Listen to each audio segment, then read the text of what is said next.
Welcome to another episode of the Real Estate Podcast with me, Nico James Bach, a realtor with Royal LePage Signature in downtown Toronto.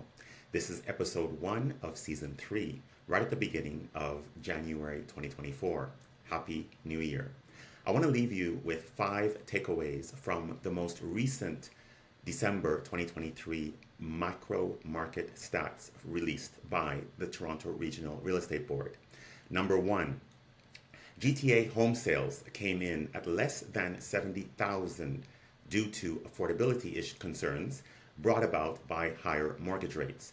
Mortgage rates have been on top of mind since March 2022. We are now ending that 22-month cycle. The most recent announcement on December 6th was a second interest rate hold.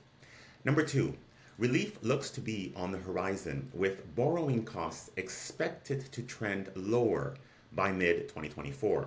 Between April 10th and July 24th announcement, I suspect that there will be a rate reduction announced by the Bank of Canada. We have already witnessed a 30% decline in 5-year Canada bond yield rates since its peak in early October. This has brought 5-year fixed mortgage rates down to almost 5% and has already encouraged some buyers to re-engage in the market. And as they accept the relatively high interest rate environment and they qualify for a mortgage with the current stress test, buyers are getting more accustomed to the interest rate environment. Sellers are also feeling a little bit bolstered by the most recent interest rate holds.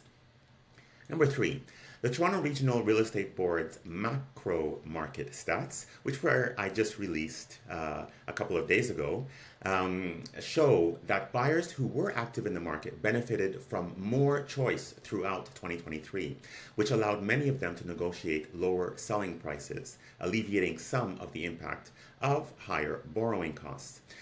This is a good time to review the market stats as there was a holiday at the beginning of January, so not much has changed since the end of December. So the December 2023 market stats are quite relevant and they indicate what has been happening throughout 2023. Number 4, the average selling price, speaking of market stats, for all home types in 2023 was 1,126,604. Months of inventory across most regions is hovering around 3. So 3 months of inventory. Months of inventory, or absorption rate, is simply obtained by dividing the total number of active listings by the total number of sold listings. The absorption rate is useful information for buyers because it indicates the extent to which a seller may be willing to lower their asking price or make other concessions.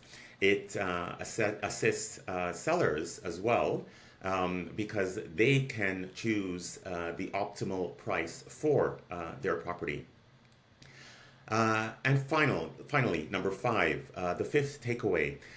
We have just welcomed more people to Canada on a per capita basis than we have since 1957.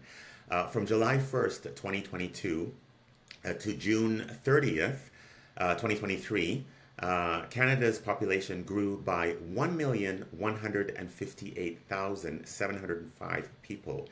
An increase of 2.9%, to an estimated 40,097,000 on July 1st, 2023. So we breached the 40 million population mark in last July.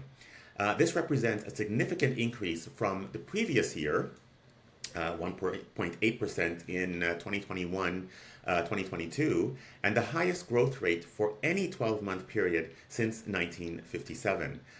when Canada welcomed many refugees from the Hungarian Revolution, as well as post-war baby boom was at its high. Simply put, we do not have enough housing. All of these people, or the vast majority of these people, will need a place to live. We are already far behind in terms of bringing new product to the market.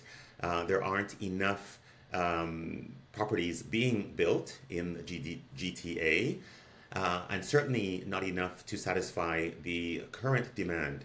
As Canada's immigration policy continues further into 2024, 2025, and up to 2026, we're expecting another 1.5 million people easily into the GTA.